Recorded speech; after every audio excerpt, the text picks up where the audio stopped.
Former National Security Advisor Mike Flynn receives no jail time, the stock market takes a significant dive, and we bid a fond farewell and adieu to Michael Avenatti. I'm Ben Shapiro. This is The Ben Shapiro Show. I know a lot of people are mourning today for George H.W. Bush. I mean, the rest of the country mourns too, but I really mourn today for Michael Avenatti because I had once again made the mistake of betting at long odds on Michael Avenatti for the 2020 nomination.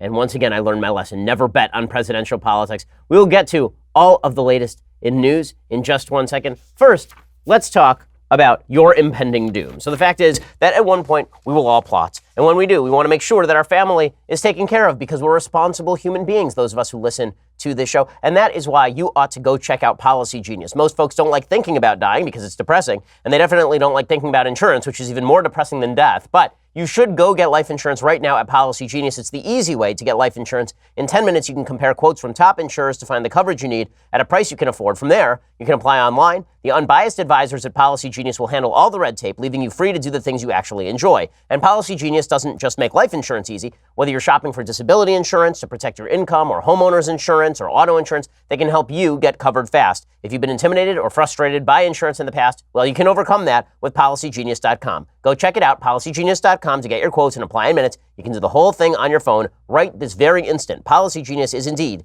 the easy way to compare and buy life insurance. Go check it out right now, PolicyGenius.com. Get your quotes, apply in minutes. Make sure that your family is taken care of, PolicyGenius.com. All righty. Well, I begin today with a quick note about the honoring of George H.W. Bush. Obviously, beautiful events happening all day today in the Capitol building. This has made a national day of mourning. The post office stops its service, making it, I guess, the 100th day this year that the post office will not have service. And we stopped the stock markets. The stock markets are not operational today.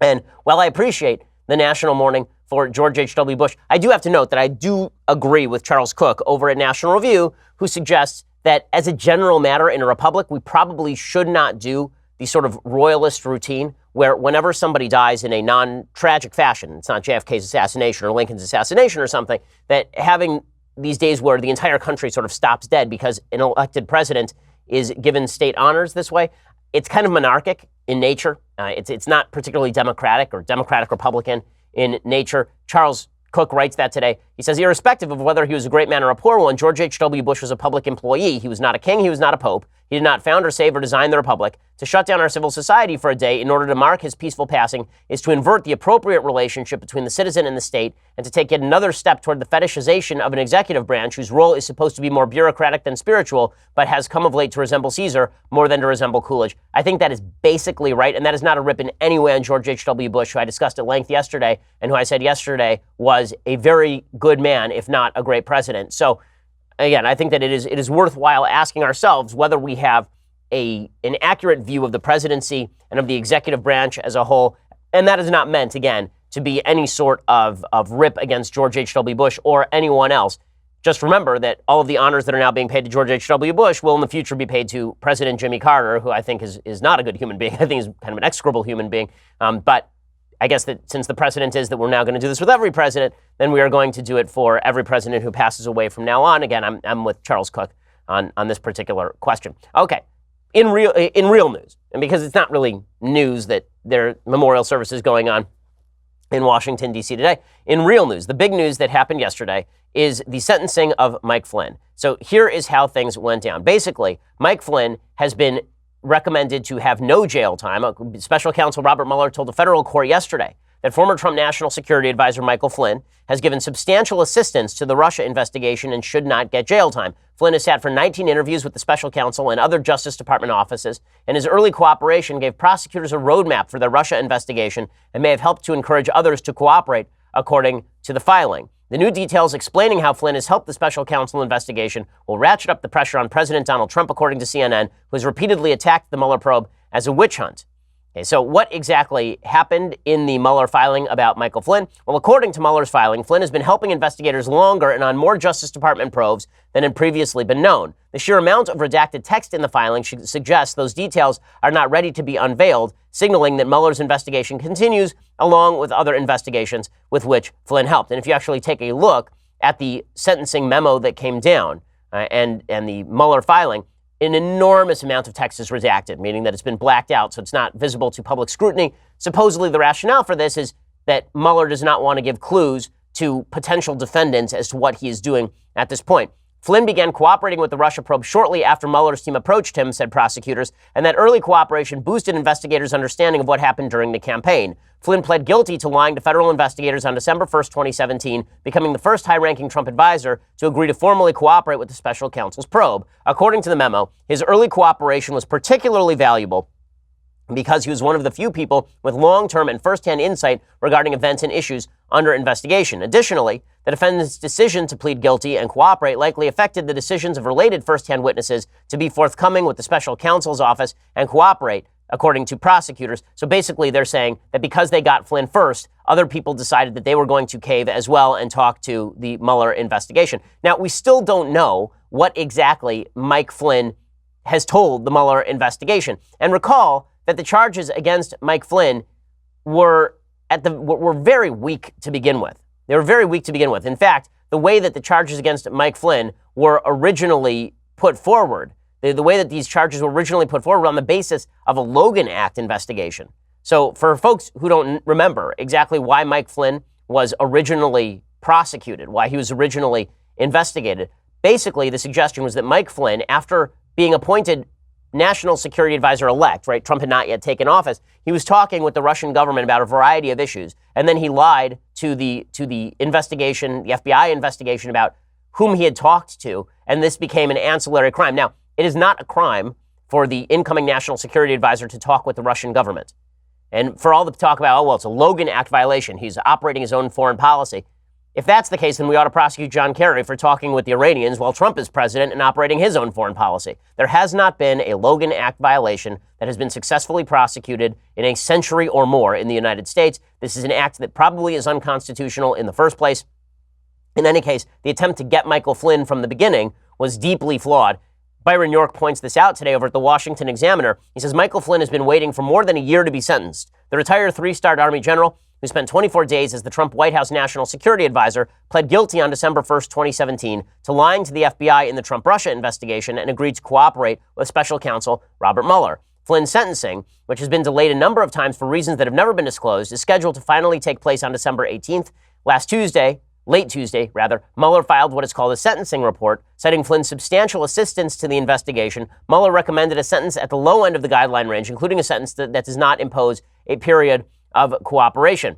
What the sentencing recommendation did not address was the sketchy beginnings of the Flynn investigation, says Byron York, who is correct. It started with the Obama administration's unhappiness that Flynn, during the transition as the incoming National Security Advisor, had phone conversations with Russia's then ambassador to the United States, Sergei Kislyak. Because Kislyak was under American surveillance, U.S. intelligence and law enforcement agencies had recordings and transcripts of the calls in which Flynn and Kislyak discussed the sanctions President Obama had just imposed on Russia in retaliation for its 2016 election interference. There was nothing wrong with an incoming National Security Advisor talking to a foreign ambassador during a transition. There was nothing wrong with discussing the sanctions. But some officials in the Obama DOJ decided Flynn might have violated the Logan Act, under which no one has ever been prosecuted, which prohibits private citizens from acting on behalf of the United States government. The Obama officials said they were also concerned by reports that Flynn, in a conversation with Vice President Mike Pence, had denied discussing sanctions. This, they felt, might somehow expose Flynn to Russian blackmail, so Obama appointees atop the Justice Department sent FBI agents to the White House to interview Flynn, who was ultimately charged with lying in that interview. Originally, the FBI did not think that Flynn lied. In March 2017, James Comey, then the FBI director, told the House Intelligence Committee that two FBI agents who questioned Flynn did not detect any deception during the interview and saw nothing that indicated to them that Flynn knew he was lying to them. And then Comey said the same thing in front of the Senate Judiciary Committee. FBI number 2 Andrew McCabe told the House the same thing. Only later, after Comey was fired and Mueller began his investigation, was Flynn accused of lying, and he ultimately pled guilty. So this does lend a lot of credence and credibility to the idea that the Mueller investigation was basically intent on flipping people, and they were going to apply pressure in whatever fashion they could in order to make that happen. The sentencing memo talks about how his cooperation has been substantial, but again, we don't know what that cooperation looks like because the cooperation itself is under wraps, basically. So the filing says that Flynn sat for 19 interviews with the special counsel. and the DOJ during the Russia investigation. Portions of the memo were redacted, according to Ryan Saavedra over at the Daily Wire, because it contains sensitive information about ongoing investigations. The filing states that when the FBI interviewed Flynn on January 24, 2017, about his interactions with the Russian ambassador, the defendant falsely stated he did not ask the Russian ambassador to refrain from escalating the situation in response to the sanctions, and falsely disclaimed any memory of his subsequent conversation with the ambassador, in which the ambassador said that Russia had acceded to the defendant's request. Now, there is part of this where Flynn is a little bit more guilty. Supposedly, that part is where Flynn was dealing with the Turkish government. So according to the DOJ, on March 7, 2017, the defendant made materially false statements in multiple documents that he filed pursuant to the Foreign Agents Registration Act pertaining to a project he and his company had performed for the principal benefit of the Republic of Turkey. The FARA filings omitted the material fact that officials from the Republic of Turkey provided supervision and direction over the Turkey project. NBC News is all over that. They say that basically Flynn was a tool of Turkey. The documents specifically state that a key component of Flynn's work for Turkey involved the government's efforts to remove from the U.S. a Turkish cleric living in Pennsylvania. Turkish President Recep Tayyip Erdogan, who is a fascist, accuses the cleric Fethullah Gulen of orchestrating a failed coup against him in July 2016. Flynn began working for Turkey about a month later. According to federal prosecutors, they say that Flynn's decision not to disclose he was aiding the Turkish government impeded the ability of the public to learn about the Republic of Turkey's efforts to influence public opinion about the failed coup, including its efforts to effectuate the removal of a person legally residing in the United States. Again, these were very weak charges that were brought against Flynn, specifically based on lying to the FBI, which is, well, a crime, an ancillary crime to the underlying crime. The documents say the defendant's business relationship with the Republic of Turkey was thus exactly the type of information FARA was designed to ensure was within the public sphere. The filing cited Flynn's false statement that he had written an op-ed on Election Day favorable to Erdogan's view of Gulen at his own initiative. So the idea here is that he had created a great sin. But all of this is ancillary to the big question, which is what has Flynn told Mueller? And we're going to talk about that in just 1 second and what's ahead in the Mueller investigation. First, let's talk about how you can keep your home safe. So I am somebody who is deeply concerned about home security, especially after watching the situation with Antifa members going to Tucker Carlson's house. I'm somebody who cares a lot about home security, and that's why I rely on Ring. Today, over 1 million people use the amazing Ring video doorbell to help protect their home. Ring knows that very often somebody will ring your doorbell to see whether you're home or not and then rob your house. And this is why they have a video doorbell that allows you to see who exactly is at your front door. You can notify the authorities. You can act as though you're home. Ring knows home security begins at the front door but doesn't end there. So now they are extending that same level of security to the rest of your home with the Ring Floodlight Cam. Just like Ring's amazing doorbell, Floodlight Cam is a motion-activated camera and floodlight. It connects right to your phone with HD video and two-way audio. It lets you know the moment anyone steps on your property. You can see and speak to visitors. You can even set off an alarm right from your phone. With Ring's Floodlight Cam, when things go bump in the night, you'll immediately know what it is. Whether you're home or away, the Ring Floodlight Cam lets you keep an eye on your home from anywhere. That Floodlight Cam is the ultimate in-home security with high-visibility floodlights, a powerful HD camera that puts security in your hands. Save up to $150 off a Ring of Security kit when you go to ring.com/Ben. That is ring.com/Ben. Again, ring.com/Ben. Use that /Ben to save up to $150 off the Ring of Security kit and make your home safer. Again, that's ring.com/Ben for the special deal. All right, so what exactly has Flynn told Mueller at this point? The answer is we simply don't know. And people are speculating. People are speculating because it says that he's been helping in 3 ongoing investigations, including 1 criminal investigation that we supposedly don't know anything about yet.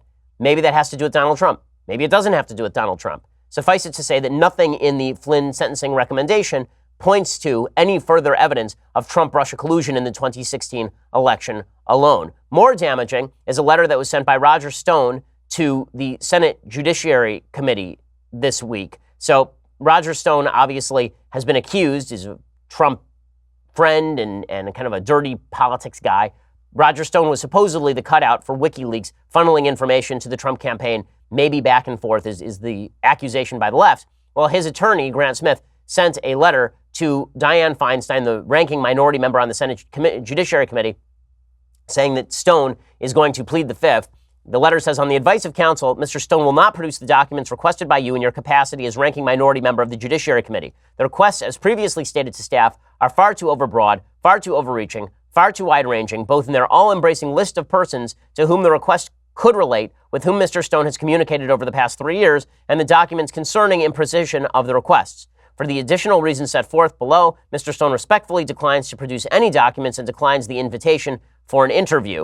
And they talk about the fact that Stone had already testified before the House Intelligence Committee, and Stone had requested that if any testimony were to be given, it would be held in public session because they don't want any leaks. And that is not exactly what is happening here. The Senate Judiciary Committee wants to talk to him behind closed doors. So they say that this is an invocation of the Fifth Amendment privilege, and it must be understood by all to be the assertion of a constitutional right by an innocent citizen who denounces secrecy. So it's not that he's trying to hide anything, according to Stone. It's that he doesn't want the Democrats selectively leaking what he tells them behind closed doors. This is still going to be painted by members of the left as Roger Stone refusing to speak on these issues at the behest of President Trump, and they're going to try to paint this as obstruction. It's hard to paint something as obstruction when you don't actually have evidence that Roger Stone did anything bad yet. So that will all determine on what Mueller comes forth with in the future. Suffice it to say that people who are jumping to conclusions at this point have no basis for those conclusions. So you're seeing people on the right, like Representative Mark Meadows, who I like from South Carolina, say that the Flynn memo is good news for President Trump. Here's what he had to say. There is no suggestion that Michael Flynn had anything to do with collusion. He was with the transition team. He was part of the campaign, and yet there's no mention of collusion. I think it's good news for President Trump tonight that this is what it's come down to. Even though they said he substantially cooperated, I think he substantially cooperated to say that there was no collusion. Okay, and then meanwhile, you got Jeffrey Toobin over at CNN providing exactly the opposite analysis, which is that this is bad news for Trump, the Flynn sentencing memo. As we think about how Mueller is going to characterize what went on in the Trump White House, the fact that he is saying senior government leaders should be held to the highest standards, I would be a little nervous if I were the people involved in the obstruction of justice investigation. So bottom line is this is once again just another Rorschach test. There's no evidence either way as to whether this is going to be bad for Trump or good for Trump or whatever. But people are jumping to the conclusion that best fits their preconceived notions of how this is going to go. I am perfectly happy to wait until the full Mueller report comes out, and then we see what this is going to be. If I had to hazard a guess as to what this is going to be, as I have now been saying for months and months and months and months, I think what is going to come out is a lot of bad political behavior by the Trump campaign, nothing criminal, but enough in terms of ancillary crime for the Democrats to try an impeachment proceeding against President Trump, which, by the way, I'm not actually sure would benefit them. I mean, this is what's interesting. If you actually look at impeachment proceedings in the past, if you look at the impeachment proceedings that were about to be initiated against Richard Nixon, for example, they were happening during his second term. So you had a lame duck president, and there was no real blowback to the impeachment proceedings. You never had to worry about the actual blowback in terms of the crowd rallying around that president. So it was a lot safer. The same thing was true of Bill Clinton. Right? Bill Clinton, why not get rid of him? He's in his second term. But for Democrats, it's possible that the best strategy they have here is to not impeach President Trump. That instead what they do is they just fulminate for the next 2 years about how President Trump is deeply corrupt, but there's a Senate that won't allow an impeachment proceeding against him. And so the final revenge of the American public must be had at the ballot box. That seems to me a smarter political strategy for Democrats. Maybe the worst thing for Democrats here, actually, is just enough material that their base demands an impeachment, but not enough material to rally America around an impeachment effort on the basis of a bunch of falsely connected dots that don't actually have enough evidentiary basis to support the idea that Trump should no longer be president of the United States. Well, meanwhile, in other news, the market just took a massive dive yesterday and ended up dumping nearly 800 points amid rising fears of an economic slowdown. According to CNBC, stocks fell sharply on Tuesday in the biggest decline since the October rout, as investors worried about a bond market phenomenon signaling a possible economic slowdown. Lingering worries about U.S.-China trade also added to jitters on Wall Street. The Dow Jones Industrial Average fell 799 points, or 3.1%. It closed at 25,000, posted its worst day since October 10th. At the low of the day, the Dow had fallen over 800 points. The S&P 500 also declined 3.2%. Mirroring that decline, the NASDAQ Composite dropped 3.8%. to close back in correction territory at 7158.43. The yield on the 3-year Treasury note surpassed its 5-year counterpoint on Monday. This is called yield curve inversion. This is never a good sign. Okay, basically, there's something called the yield curve. What the yield curve means is the interest rate yields are usually higher on long-term bonds than they are on short-term bonds, because if you are, take it in terms of a bond buyer, okay, or a lender, let's take it in terms of bank. If you're a bank and you're lending out for a longer period of time, that is a longer period of time you can't lend to somebody else. So usually a longer term note is going to have a higher yield, meaning that they're going to have a higher interest rate on a 30-year note than they're going to have on a short-term yield because, again, they're only foregoing the money for a certain amount of time. This is true particularly in the government bonds industry, in which the short-term bonds have a lower interest rate yield than the long-term bonds have.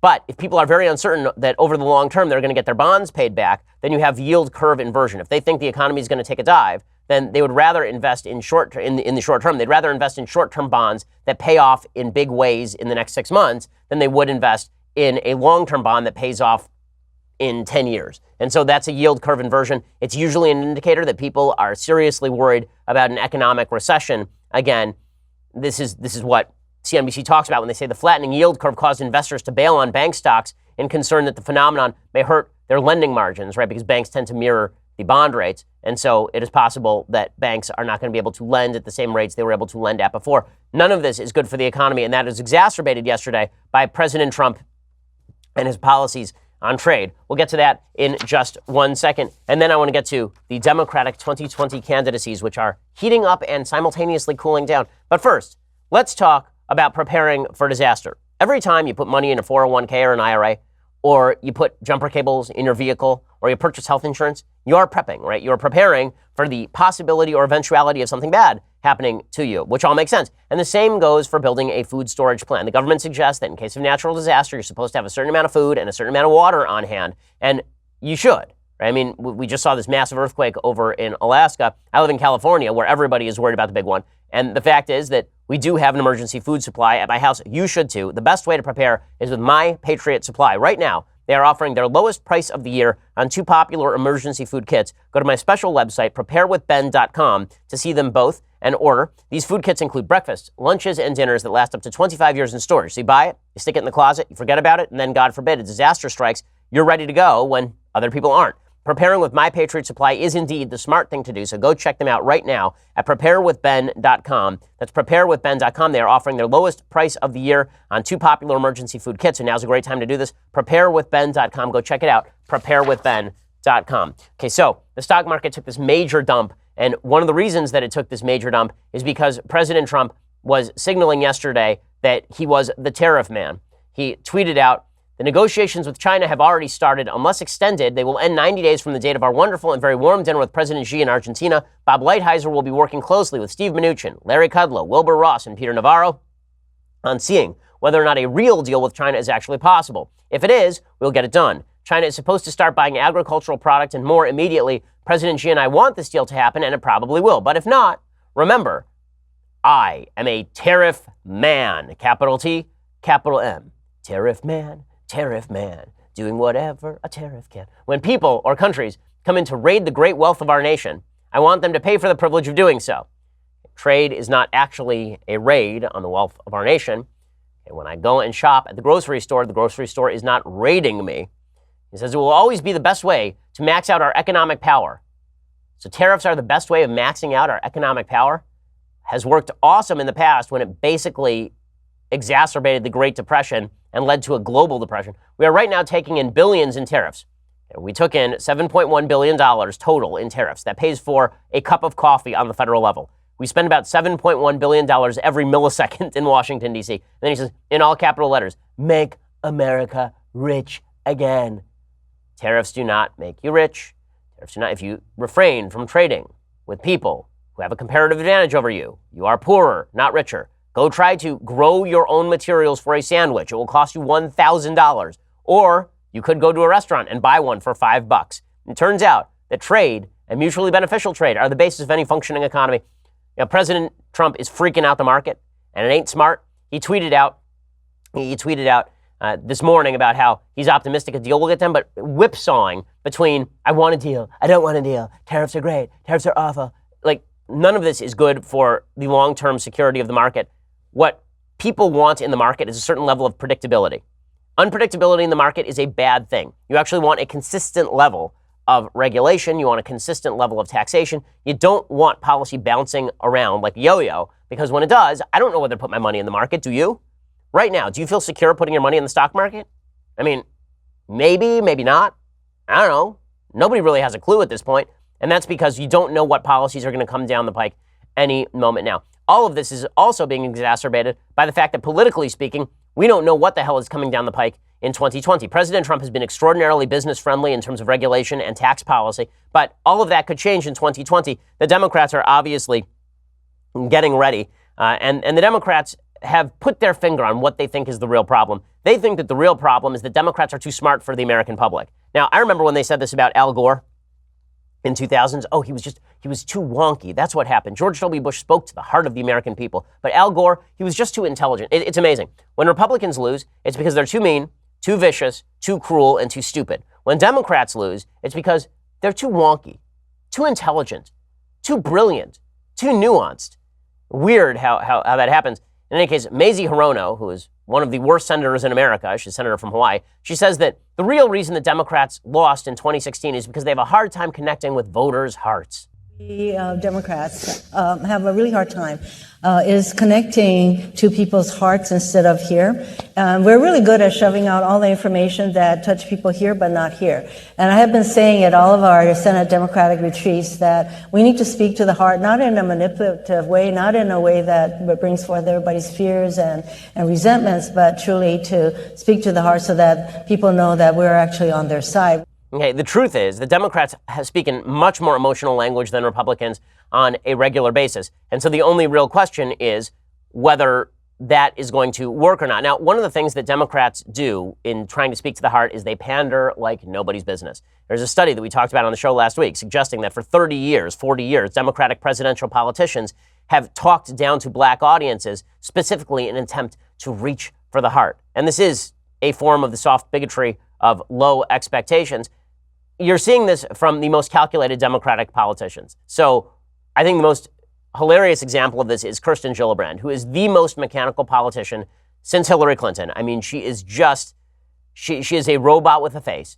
Kirsten Gillibrand used to be somewhat pro-life. She used to be somewhat pro-gun. Now she is running a radical campaign trying to be Hillary Clinton and trying to out-intersectionality Kamala Harris. Good luck with that. Here's what she tweeted yesterday, it's an amazing thing to tweet, honestly. It's like when your polling guru has not had a talk with you yet, but you decide that you have really put your finger on the pulse of America. So Senator Gillibrand tweeted out, "Our future is female, intersectional, powered by our belief in one another, and we're just getting started." My God, woman. Do you really think that this is good politics? First of all, you think intersectionality polls great? The only people who care about intersectionality are a bunch of rich white losers who go to mainstream colleges and who are not going to vote for you anyway because you are a rich white woman. Right? They're going to vote for somebody who is not white. They're going to vote for somebody who is a member of the intersectional coalition who ranks higher than you. So I love that Kirsten Gillibrand is trying to pander to the intersectional coalition when she's not intersectional enough for the coalition. Also, I am so annoyed by Democrats who do this routine. Our future is female. Like, what the hell does that mean? I legitimately don't know what that means. I mean, I thought our future was going to be people who are good at things. If I said our future is male, then everybody on the left would suggest that what I was suggesting was The Handmaid's Tale.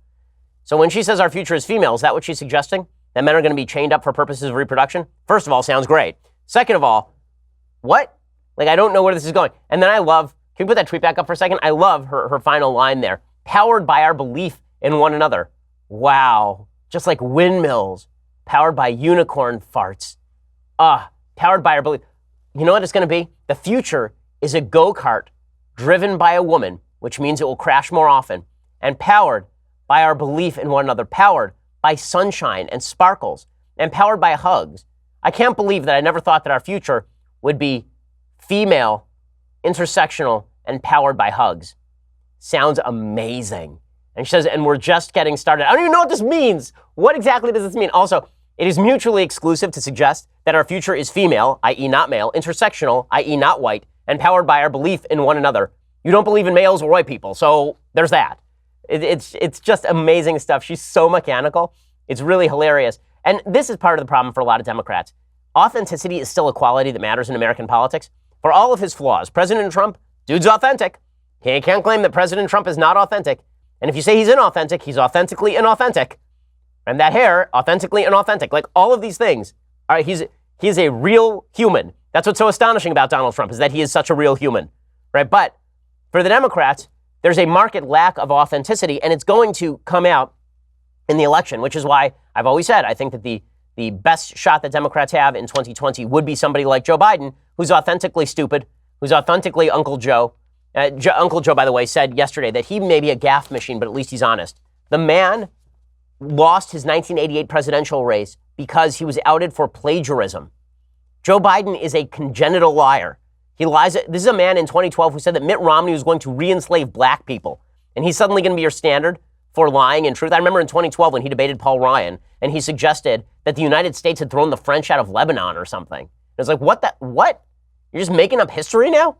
But yes, he is authentic. He's authentically Joe Biden. And I guess I'm going to get to some more of the Democratic candidates on the other side in just 1 second. First, let's talk about those hideous window coverings that you have in your house. I know you're looking around your house. You say, look, I just repainted. I have new furniture. Why does this place still look so dingy? Well, it's because you went down, but the person before you probably didn't do it. The person who lived there before you went down to the local trailer park and raided the trailers for the blinds. And now you've been living with those terrible blinds that look like you're going to peek between them like a scene from E.T. in 1983. Instead, you should have window coverings that actually look nice. And the way you can do that is by going to Blinds.com. Blinds.com makes everything really easy for you. You're not sure what you want or even where to start? With Blinds.com, you get a free online design consultation. You just send them pictures of your house, and they send back custom recommendations from a professional for what will work with your color scheme, furniture, and specific rooms. They will even send you free samples to make sure everything looks as good in person as it does online. Every single order gets free shipping. And this is the best part. If you accidentally mismeasure or you pick the wrong color, if you screw up, Blinds.com will remake your blinds for free. They made it really easy for you, so there's no excuse to leave those mangled blinds up. You know, the blinds that make your place look like a set from The Wire. For a limited time, get 20% off everything at Blinds.com when you use promo code Ben. That's Blinds.com, promo code Ben for 20% off everything. That's faux wood blinds, cellular shades, roller shades, and more. Blinds.com, promo code Ben. Rules and restrictions do apply. Great service. Blinds.com, promo code Ben. Make your place look great instead of like the piece of crap it looks like right now. Blinds.com, promo code Ben. Okay, before we go any further, and I have much, much more to talk about with you, then you'll have to go and subscribe over at dailywire.com. Get the rest of this show live. Get the rest of Michael Knowles' terrible show live. Get Andrew Klavan's show live as well. Get Matt Walsh's show live. All of these wonderful joys shall be yours for the mere price of $9.99 per month. And for $99 a year, you get this, the very greatest in beverage vessels. View it, cast your eyes upon it, and weep, for you have no more worlds to conquer. Go check it out right now for $99 a year. It's incredible. Also, you get to be part of our mailbag when you subscribe. You get access to the final question on our Sunday special. This week's Sunday special features David Limbaugh. David Limbaugh, I want to encourage you to tune in this week to the Ben Shapiro Show, the Sunday special. He was gracious enough to interview me, and we talked about my book, Jesus is Risen. We talk about Trump and Christianity, church and state, the founding fathers and whether they were Christian. I think we have a good, wholesome discussion. At least Ben contributed very well. I was sitting here listening. So go check that out as well. By the way, before we part, I want to, if you're on Facebook, if you're a subscriber, we don't have to part at all. So, but if I do want to note, and I want to thank everybody who listens to the podcast. According to iTunes, this year, we were the 9th most listened to podcast of all podcasts on planet Earth. So thank you all for listening. I think they ranked it. What's great is that if those actually are rankings and you read them linearly, then it goes us and then Pod Save America. So I do have to kind of enjoy that. Thank you so much for listening. It really means the world to us that you engage with us every day. Go check out the rest of our content at dailywire.com and join the club because it's a lot of fun and we have so many awesome things coming up next year, including 2 more hours of the show that you can only get as a subscriber or if you're listening live on radio in some major markets, but you can't listen on demand unless you subscribe. So go over to Daily Wire and go check that out. We are the largest, fastest growing conservative podcast in the nation.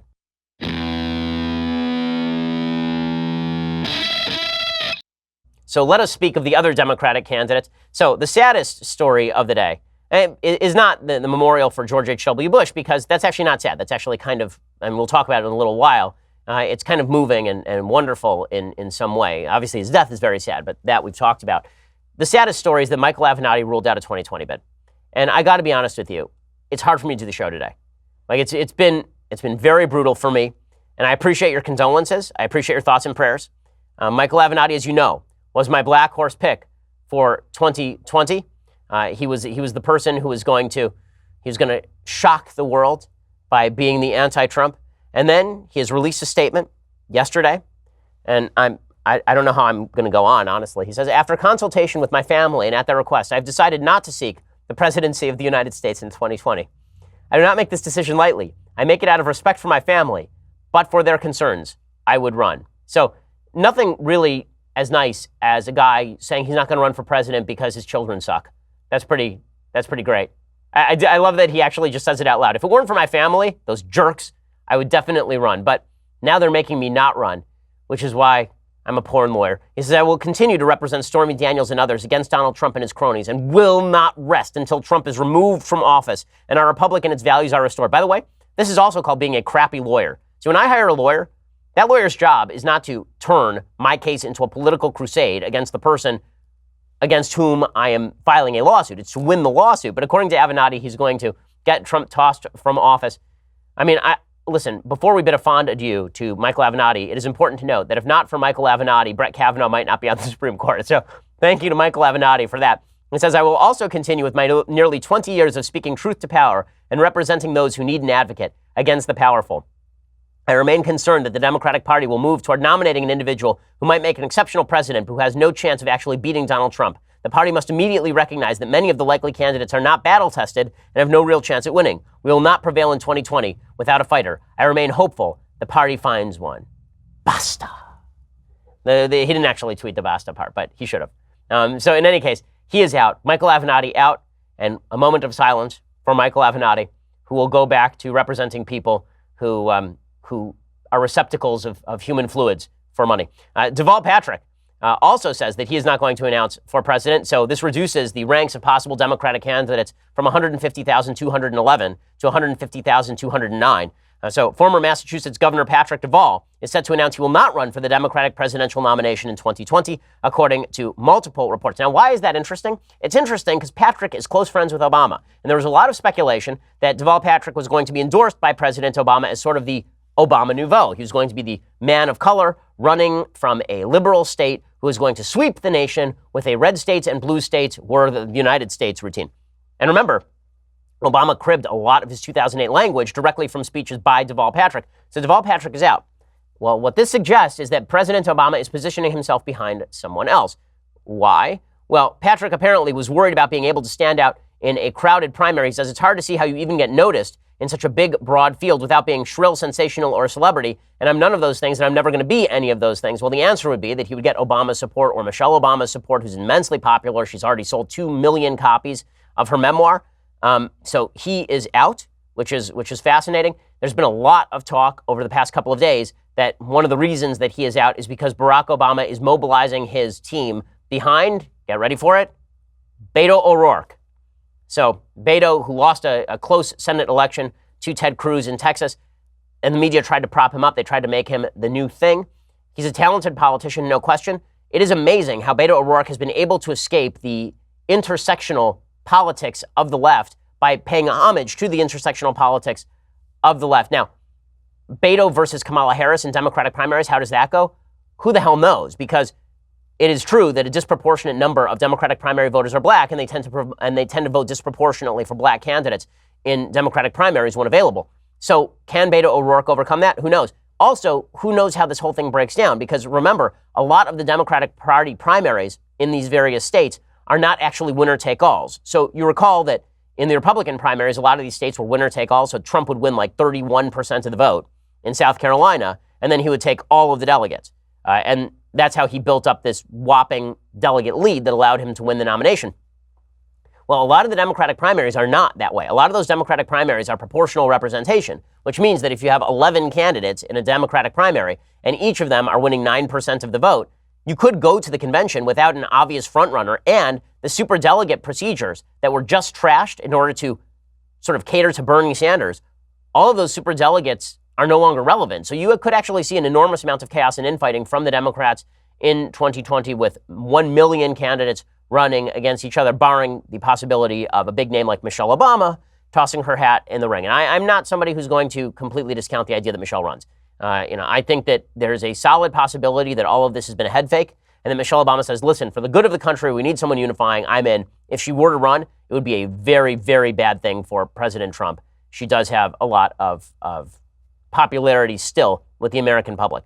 Okay, meanwhile, in other news that is, I think bad news, the Weekly Standard is apparently going to be shut down. That is the news from CNN and a bunch of other outlets. The Weekly Standard has been a long time popular right-wing conservative magazine. It was largely seen as very much in sort of the George W. Bush mold on foreign policy. It was neoconservative. It was very interventionist on foreign policy. According to CNN, the fate of the Weekly Standard, a conservative magazine that has staked out a position as a publication on the right, still critical of President Trump, is uncertain.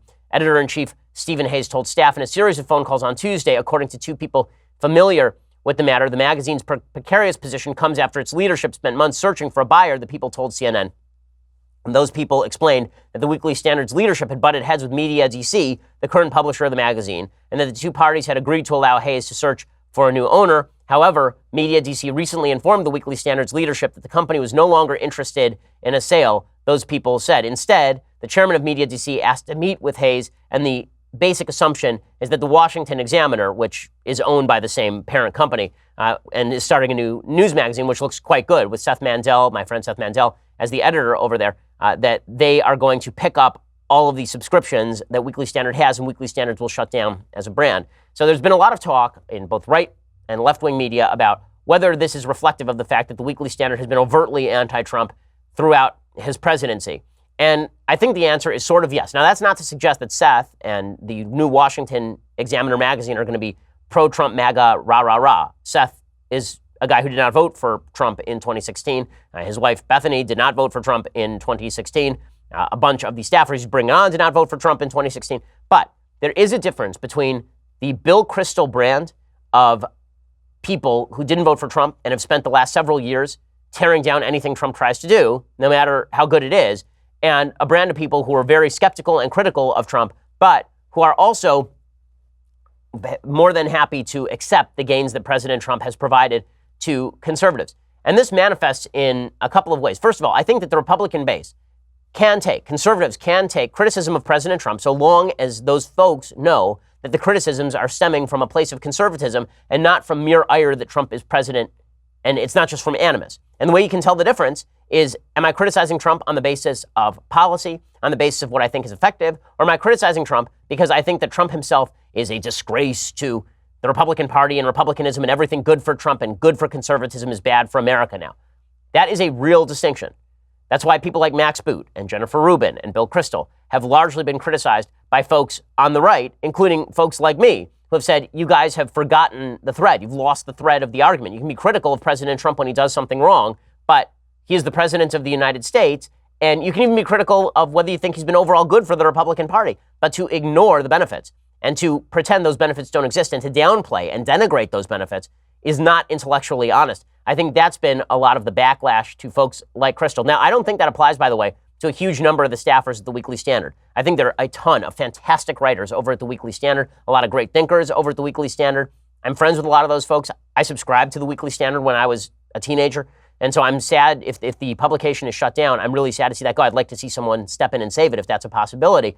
But this does point out some serious divisions inside the conservative movement, even in the Trump skeptical right, as to what exactly should happen with Trump. That's crystallized, too, around Bill Kristol saying that he wants to find a primary challenger for Trump. I think, by the way, that that's a terrible idea. I think trying to find a primary challenger for President Trump at this point in time, barring some sort of serious criminal activity that mandates a sort of impeachment hearing, I think it's a mistake. The reason I think it's a mistake is because then you're forcing the conservative constituency to choose between loyalty to President Trump and their vote in 2016 and to supposedly higher principles. And that's not really a real choice, because a lot of people think that Trump has actually been a pretty good vessel for a lot of those principles. But it makes for good fodder for the left, who will say, well, look at here, here's a true a true conservative running against Trump and only won 15% of the vote. And Trump is ripping on that guy day and night. And so the Republican Party has been lost to conservatism. I don't think that's true. And I think that providing cover for that argument is an enormous, enormous mistake. Alrighty, so let's get to a couple of things that I like and then some things that I hate. So, things that I like today. This video was just moving and heartbreaking and inspiring. Bob Dole, World War II hero, paying homage to another World War II hero, George H.W. Bush. And it does show you the solidarity that exists in America among a particular cadre of folks. And I'm not talking about people who ran for president. I'm talking about people who served in the United States military. There used to be common institutions in the United States. Those institutions were churches and schools and the military. These were places where we all shared the same mission. Bob Dole and George H.W. Bush really went at it during their lives. George H.W. Bush ran against Bob Dole in 1980 for the Republican nomination. He was very critical of Bob Dole. They fought throughout the 1970s. Here was Bob Dole, who is obviously very aged, and he's being helped to his feet to salute the coffin of George H.W. Bush.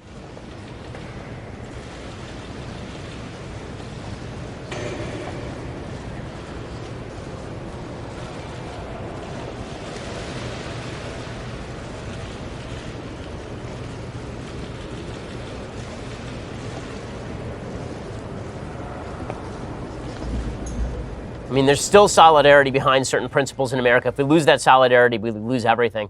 It's an amazing, amazing moment, obviously. So there's not much more to say about it than that. Okay. Meanwhile, in other things that I like today, so good on Young America's Foundation. So Young America's Foundation won a major victory for free speech. They've now settled a lawsuit they filed against the University of California at Berkeley. The lawsuit was based on the attempt by UC Berkeley to make YAF pay for security fees when I went and I spoke there. The university will have to pay YAF $70,000 to reimburse attorneys' fees, rescind the unconstitutional high-profile speaker policy, rescind the viewpoint discriminatory security fee policy, and abolish its heckler's veto so that protesters will be barred from blocking conservatives from speaking, according to the Daily Wire. It took over a year for YAF to achieve that victory. YAF noted, no longer can UC Berkeley place a 3 p.m. curfew on conservative speech. No longer can UC Berkeley ban advertisements for YAF-sponsored campus lectures. No longer can UC Berkeley relegate conservative speakers to remote or inconvenient lecture halls on campus while giving leftist speakers access to preferred locations. The policy that allowed Berkeley administrators to charge conservative students $20,000 for security for my event, which is an amount 3 times greater than the fee charged to leftists to host Sonia Sotomayor, that policy is now gone. YAF and UC Berkeley agreed to a fee schedule that treats all students equally unless students are handling money or serving alcohol at an event. The security fee will be zero. This is a monster win for YAF, and it should send a notice to universities across the country that have attempted to crack down on free speech by exercising the heckler's veto. Okay, time for some things that I hate. So let's talk about PETA. PETA, the People for the Ethical Treatment of Animals, they've made a lot of media fodder in the recent past for saying some of the dumbest crap humanly possible. They compared eating chicken to a Holocaust on your plate, which makes perfect sense if humans were delicious and nutritious, and also if the Nazis had not slaughtered 6 million Jews in the Holocaust, including women and children. That would make perfect sense. Their latest attempt to force us all to comply with their vegan demands, and by the way, I am somebody who is actually pretty warm to the idea that as nutritional advances are made, that we should move toward those nutritional advances that allow us to treat animals better. But PETA annoys the living hell out of me. PETA tweeted out, words matter, and as our understanding of social justice evolves, our language evolves along with it. Here's how to remove speciesism from your daily conversations. Stop using anti-animal language. Instead of kill 2 birds with 1 stone, say feed 2 birds with 1 scone. Yeah, that's happening. Instead of be the guinea pig, be the test tube. Instead of beat a dead horse, feed a fed horse, which also seems, by the way, like you're mistreating an animal. It says, instead of bring home the bacon, bring home the bagels, which is pretty Jewish. And they say, take the bull by the horns. Instead of that, take the flower by the thorns. Yeah, that's definitely going to cure all the problems, PETA, is that we're going to start treating animals better because we say, bring home the bagels instead of bring home the bacon. Because when somebody said bring home the bacon, when I say bring home the bacon, I specifically am talking about physical bacon. I, the Orthodox Jew. But you know what? Here's the truth. This is basically meat and potatoes kind of stuff. And I'm not against changing some of our euphemistic language, our idiomatic language. After all, there's more than one way to skin a cat. So that's possible too. Also, it is worth noting, as producer Senya noted before the program, People for the Ethical Treatment of Animals is sort of fond of killing animals. There's a piece in Huffington Post from 2017 by the director of the No Kill Advocacy Center talking about how many animals PETA actually kills. Apparently, in 2014, PETA killed 2,324 of the 2,626 animals it acquired. It had a 1% adoption rate. In 2015, it killed another 1,500. Last year, 1,442 were put to death. The majority of the remainder were taken to local pounds where they were also killed. So well done, PETA, just doing the work that I guess none of the other animal killers will do. Okay, other things that I hate today. One of the things that makes conversation about difficult topics very, very rough is when people attribute bad motive to certain folks without attributing a similar motive to other folks. And this is particularly true on issues of race, is that every issue in which race is implicated, racism is immediately called. An example of that today, Ronald Wright is a professor of law at Wake Forest University, has a piece at the New York Times called, "Yes, Jury Selection is as Racist as You Think. Now we have proof." So what exactly is the proof that jury selection is racist? Well, based on statewide jury selection records, our Jury Sunshine Project discovered that prosecutors remove about 20% of African Americans available in the jury pool, compared with about 10% of whites. Defense attorneys, seemingly in response, remove more of the white jurors, 22%, than black jurors, 10%, left in the post-judge and prosecutor pool. I love how they just insert that phrase, seemingly in response.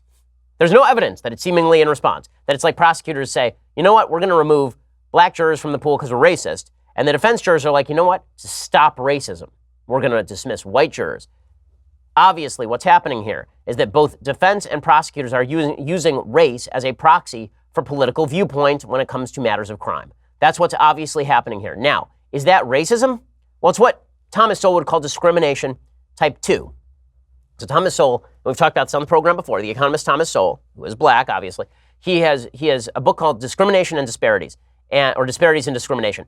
And he posits a sort of thought model when it comes to discrimination. There are a couple of different types of discrimination. There's discrimination type 1. Okay, this is open.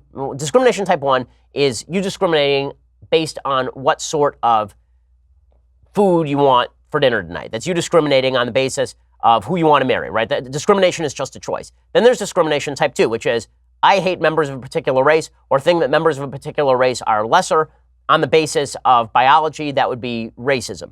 Or Jews are a member of a conspiracy because they are members of the Jewish tribe, right? This sort of thing is discrimination type 2. So I misspoke earlier. This jury selection stuff would be an example of what Sowell calls discrimination 1A. And this is using race as a proxy for other factors in the absence of other information. So to take a perfectly valid example, people on the left use affirmative action in this way. They say that in the absence of other information, if I look at a black person and a white person, I can assume the black person is poor and had a worse educational background. Thus, we should give that person an advantage in college admissions. Now, in the absence of other information, that might not actually be a terrible argument. The problem with affirmative action is we do have that other information. We can gather that other information. And because of that, it is discriminatory to simply assume, overriding the evidence, that a black person necessarily had a worse life than a white person. However, when it comes to jury selection and peremptory challenges, which are challenges that are just issued based on somebody basically not